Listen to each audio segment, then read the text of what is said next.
Hey, this is a Hakawati production.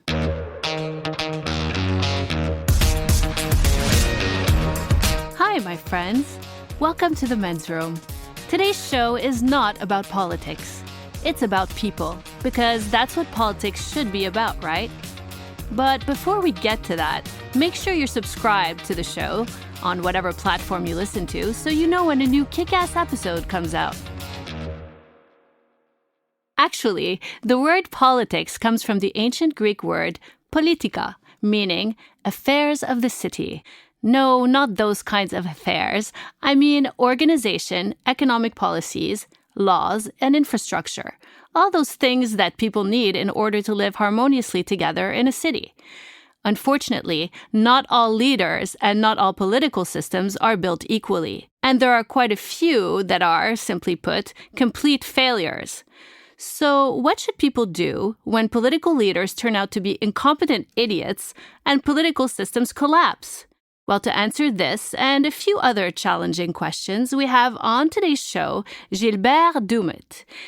Gilbert is a strategy advisor, leadership consultant, and a social entrepreneur who has dedicated his work to meaningful transformation through policy reform, institutional strengthening, and leadership development for more than 2 decades. He's currently a managing partner at Beyond Reform and Development. Hello, Gilbert. Hello, Nadia. Thanks so much for coming on the show. It really means a lot. Thank you for hosting me. It's a pleasure. So tell us about what it is that you do at Beyond Reform and Development. So Beyond Reform and Development is a mission-driven consulting firm. So we've been operating for the last decade across the MENA region. So mainly our focus is to help governments improve their performance by becoming more innovative, more responsive, and more inclusive of citizens' needs, rights, expectations. So we mainly focus on a lot of research. We do a lot of policy work on social, economic, and governance issues. We do a lot of strategy and public management reform, assisting government improving their institutional capacity. We do a lot of capacity development to improve leadership capacity within those organizations. And we do a lot of partnership building stakeholders' engagement vis-a-vis any reform or strategy or any government development process. So who are your clients? Which countries are we talking about, or which entities within those countries? So it could be governments directly, or could be international agencies, United Nations, other World Bank, INGOs, different, or governments directly, ministries, parliaments. So which countries are you consulting with? 20 countries in the region. So we work in like Lebanon, Jordan, Saudi, Kuwait, Egypt, Tunisia, Morocco. But also now we expanded Somalia, Sudan. Now we expanded beyond the region. So now we have projects in Cameroon, in Nepal, in Myanmar. Wow. So we've been expanding beyond the region. That's a lot on your plate. And how many people in your company? We're 30 people. In fact, it's a very interesting model because it's kind of a Lebanon we want to live in. So it's very diverse. It's a partnership model. It means all people who work in Beyond Reform and Development have access to become shareholders after 3 years. And we have a program where it's owned by its own people. It's not driven by profit, by the bottom line. It's driven by the impact that it makes in society and in government. It's almost like a socialist model in some way. No, in fact, it's a very close model to a social enterprise. Mm-hmm. So it functions like a business, but it's driven by impact and it's owned by its own people. So it's a partnership model. You're also very active politically. You ran for a parliamentary position, if I'm correct, yes, a while back. So last year, in 2018, I ran in Beirut 1 on the ticket of, the campaign was called Libaladi as part of Kuluna Watani campaign, the national campaign of what we call civil society. In fact, the alternative civil movement representing itself in this campaign. So why are you so interested in politics and in society? So I was born in the Civil War. So my childhood and my adolescence were mainly, I witnessed and I lived and I experienced violence in our society, and it was always driven by confessionalism. And I come from a modest family, so I also suffered from injustice, and I know how it feels when people cannot survive the social and economic context. So when I grew up, I decided So it was an evolution. It was, so some people ask me, was there a moment? There wasn't a moment. But since then, I've been always an activist in a way or another. So, for example, back in the 90s, I worked in the central prison of Beirut with the youth with problems with the law, to help in assisting them in developing their life project, and then help them to integrate Wow, themselves that's in pretty society. intense. And then back in the 90s, late 90s, so I was part of organizing against the Syrian occupation in Lebanon. And then I set up an NGO in 2005 with a group of people to promote citizenship and accountability. And then I was the general coordinator of the National Elections Observation Mission. But also during all those times, so we've done like campaigns like Halua, Oua, Khalas, anti-sectarianism, promoting accountability, anti-corruption, promoting citizenship, equality in society, freedom of expression. Probably I've spent more time in my life protesting and campaigning than I've done anything else.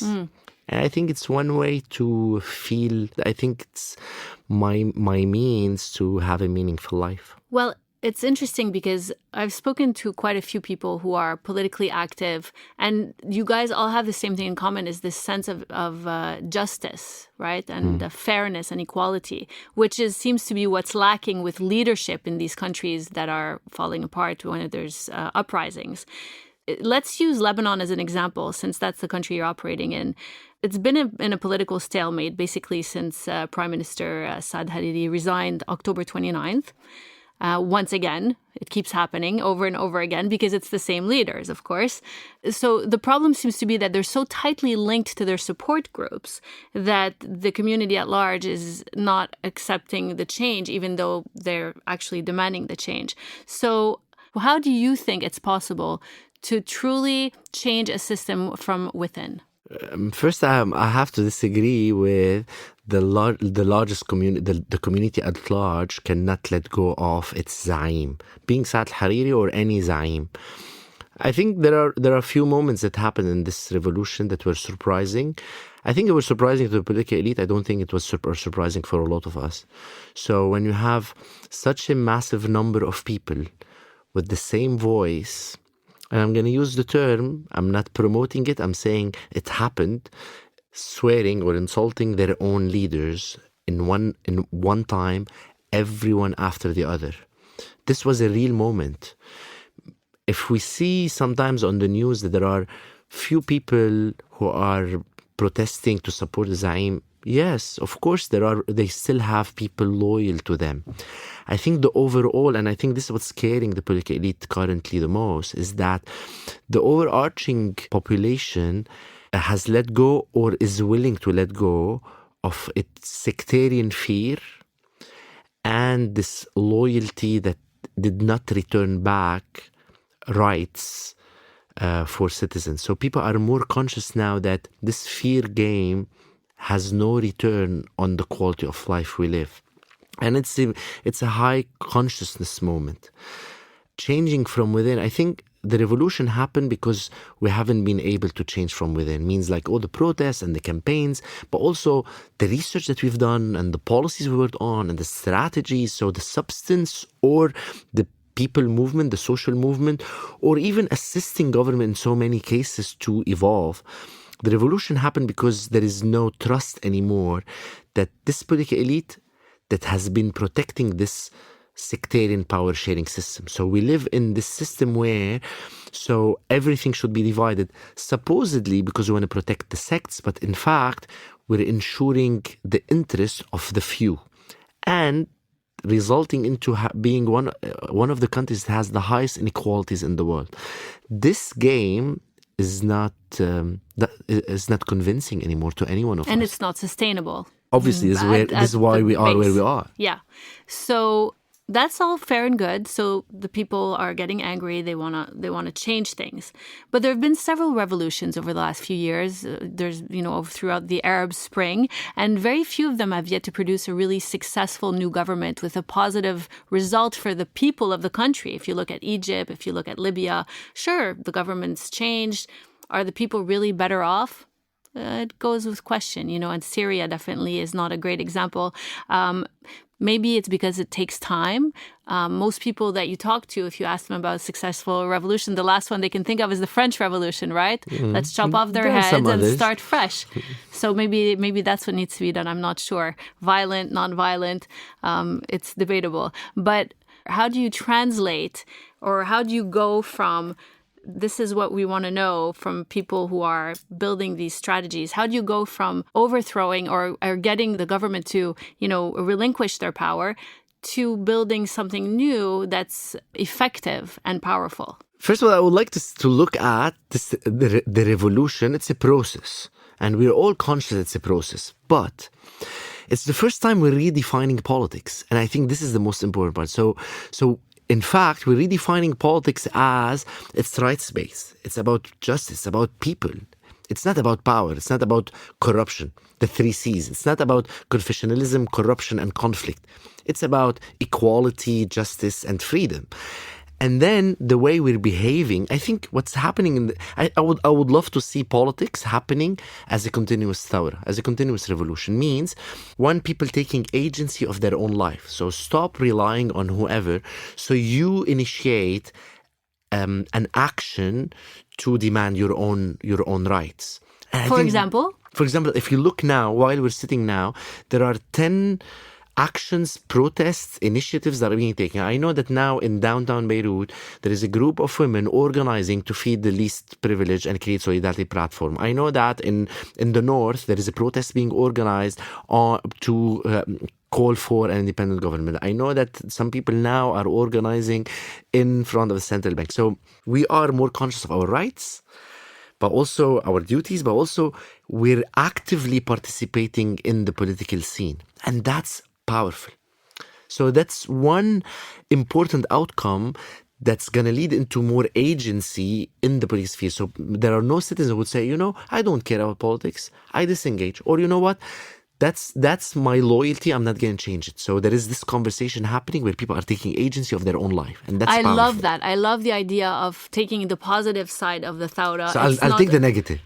Yeah, but what I was going to say is that that's very true. But if the government ignores those actions that are being taken for a sustained period of time, eventually people lose interest, they disengage, and then nothing's really changed. Meaning, again, let's talk about violent, non-violent. If you're non-violent, there's a possibility and a chance that it just won't be effective and that nothing happens because the actions that you're talking about are not transforming from the top. They're trying to transform from the bottom, right? So how to translate this into effective change? So the only tool we have now are the streets. So the number of people are on the streets. So this is why it's important to keep on reminding ourselves that it's about every individual taking their own initiative and organizing on the streets to claim their demands. We know that people who are in power are not going to leave soon. And they're not going to leave. So say, oh, you're nice. You've been on the streets. We're going to leave. But those people have been there for so long. Yes, it's going to be a build-up into reaching a moment where we have very clear demands. So if you notice, there is a change in the way they've been selecting the prime minister. We're not happy about this one, but still, there's a change in the way that it has been selected. The discussion about the cabinet members have changed before. So now the term competence is on everyone's in everyone's at the top discourse. of everyone's list, yeah. Whenever they feel like, someone is not independent, they're trying to lie, or they're independent, but we know they're not. So, in fact, they're trying to maneuver because they're freaking out internally. We know that internally all political parties have high polarization and schism within each party. They have a lot of issues. They're divided, and they're divided between each other. So, this is what we're going to bet on. And I think there is one small opportunity for Lebanon is that what we're asking for is the implementation of the constitution. Most of the examples you gave are countries who had at least the text, the constitution is not there. We have it. All what you're asking for, in fact, is implementing it. So a cabinet is independent and is competent, transitional, going for early elections will help us translate the revolution into systemic change. And that's possible. With no violence. And we're very close to this. We know that we're going to reach a moment of high confrontation.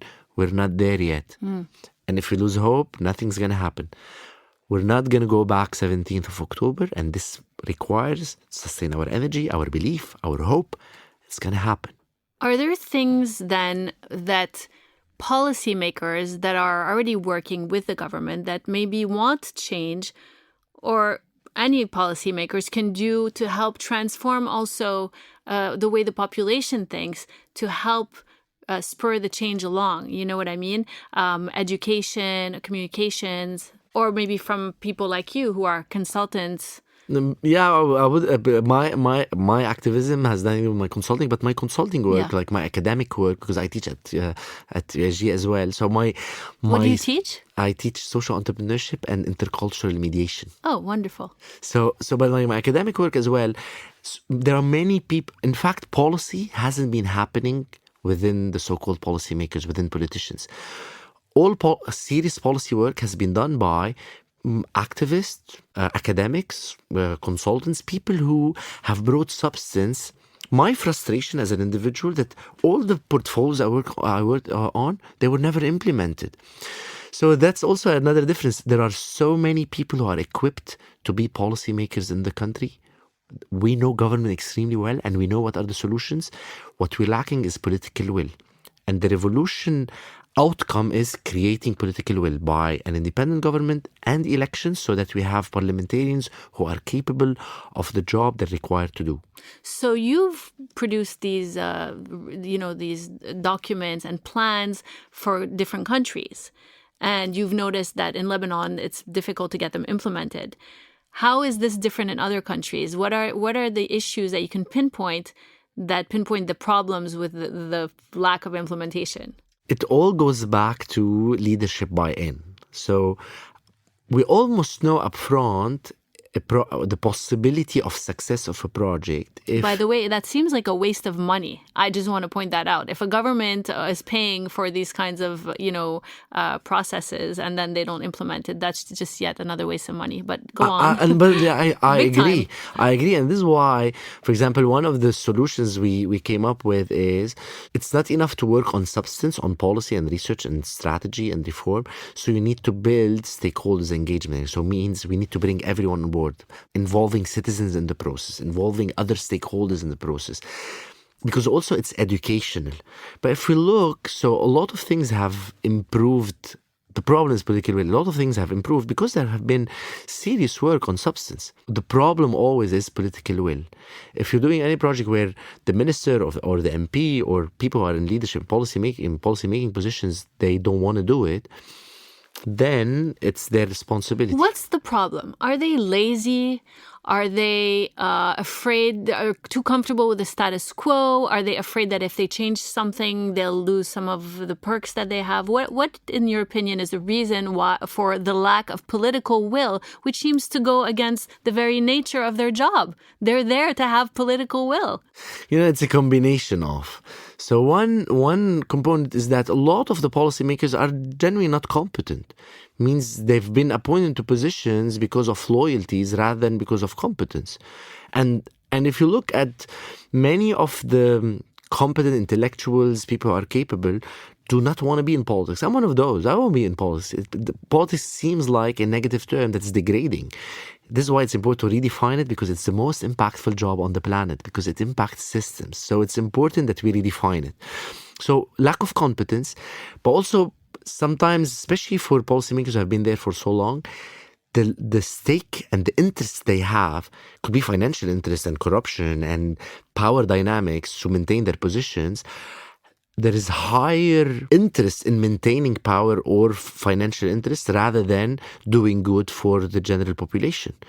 So a second reason is like their interest comes first. Third is there is a lack of accountability mechanisms in many of our countries. So if I feel that my vote will not make any sense in the next elections, I won't hold you accountable. So you don't rely, or you're not afraid of citizens holding you accountable through elections, through judiciary. So even the judiciary, for example, in Lebanon, you cannot hold them accountable because it's totally controlled.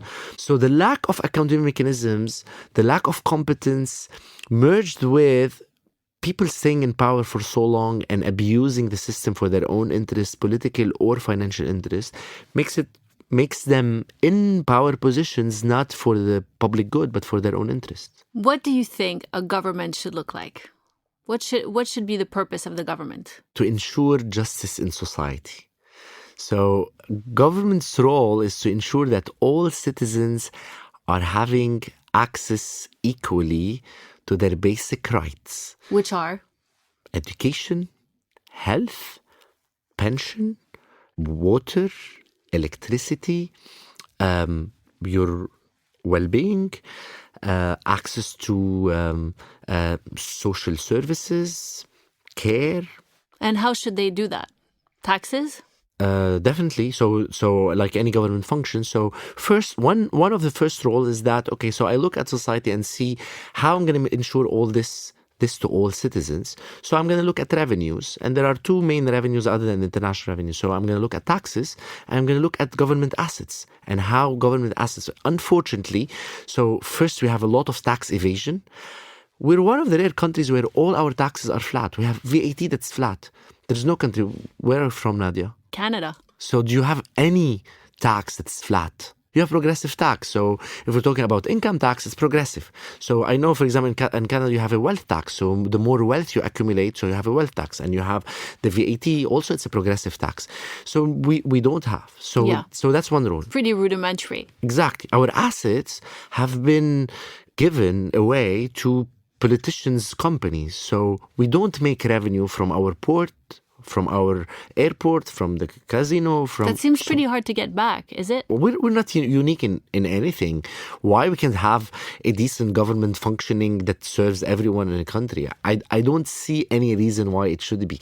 Especially that the Lebanese population, compared to other countries, it's highly educated, it's well-conscious, as well exposed to other governments, to other places on the planet. We have all what it takes. And we're a small country, so we don't need a lot of money to ensure for everyone. So taxes and assets, and both of them are lost. And we only rely on debt from banks and international donors. What do you think of universal basic income, that idea? You know, there have been like some tests around this. Like I follow a little bit the Finland model. Yes, there should be a minimum insured for everyone. I think it's very cultural as well and contextual. I don't think it should come as a one moment thing. But do we need to ensure basics for everyone? Yes. It's cultural, so it needs to, if a universal income should be provided, it should be done gradually to ensure that people will use it in the best way possible for their own well-being. There's actually a candidate in the United States in the presidential race that's Absolutely. proposing it. Yeah, $1,000 a month per citizen, which is Why not? interesting. It is a possibility. Well, the question just becomes then, if they're already struggling to pay for education and quality education, free education and healthcare, how do you, get another $1,000 per person and send cash? It sounds expensive. So it's, not to divert the discussion, but if we're going into having less jobs on the planet because of this digital revolution we're in, and then eventually we won't be ensuring jobs for everyone. The world is looking now for alternative models to ensure. So if there are no jobs, but also the basic needs are insured. So what do we do in this case? And for example, I was reading a nice article that says, we're going to stop asking each other in the coming decade about what do you do. We're going to be asking each other about what you aspire for, or what's your purpose in life. Oh my God, or that's what gives you meaning. Yeah, but if the economy keeps going the way it is, and the rich keep getting richer, and if you don't have that flat tax and you can collect higher taxes from the top 2%, maybe you can actually afford that $1,000 per citizen. Exactly. So if we look at Lebanon, this is one of the claims we were making, is that so we're top high inequality. So we're talking about 3,000 or 4,000 accounts that have 80% of the bank's deposits. So out of the 120 billion, 175 but 30% are for non-residents, and 120 out of the 120, 3,000 or 4,000 people hold $90 billion. Yeah, that's crazy. But then you have the rest of the population, and then you have 30% poverty rate, and you have 35% unemployment. So the role of government is to the rich, if they want to be rich, And this Did is you how say the economy. 30%? I think it's much more than that. This was probably before like early this year, but now we're talking about like so some of the reports of the World Bank saying like can go up to 50%, and what we're calculating as poverty. But what we know is that so government should intervene like any country on the planet and ensure for everyone, and maybe then we can afford to pay a universal income.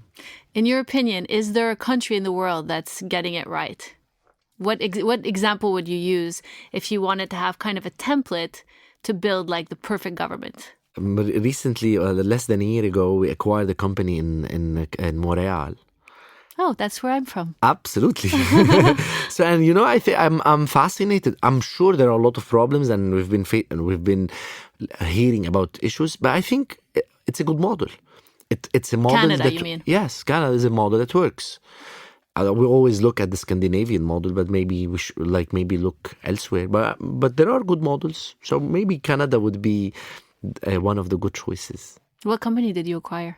It's a consulting firm as well. So Yeah. And we do, because we're part of a group that does as well private sector. So we do private sector because historically we used to work in Montreal. So it's a company that we acquired. It's called Effical. So if you could go online, so it's called Effical Management Consultants. Were they nice to you? Of course, super. Did you get to eat some good Canadian food? Oh, absolutely. You know, I love Montreal. I think, you know, the city, it's one of those cities that you feel it's human-centered. So everything is designed around your well-being. So your transport and the art space and the quality of life and the food and the space, it's fascinating. I'm sure there are a lot of problems. There is no country that has, because we human beings, we always have expectations, and that's a good thing. But I think it's a very good model.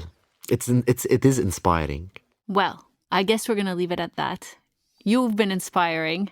Thank you for hosting I wish me. you It the was best. lovely to have a conversation with you. Yes, and I really appreciate you taking the time to do this. I know you've been really busy. It's my pleasure, as long as this invites people to join in and take agency in what's happening in Lebanon. But also, you know, I think those values are across the planet. So I care for Lebanon, but I care for any citizen, any people who are living inequality and injustice in the world. Well put. That's it. And thanks for listening to this episode of The Men's Room. Check out all the great podcasts on hakawadi.com and make sure to follow us on Instagram. It's really good. See you there, my friends.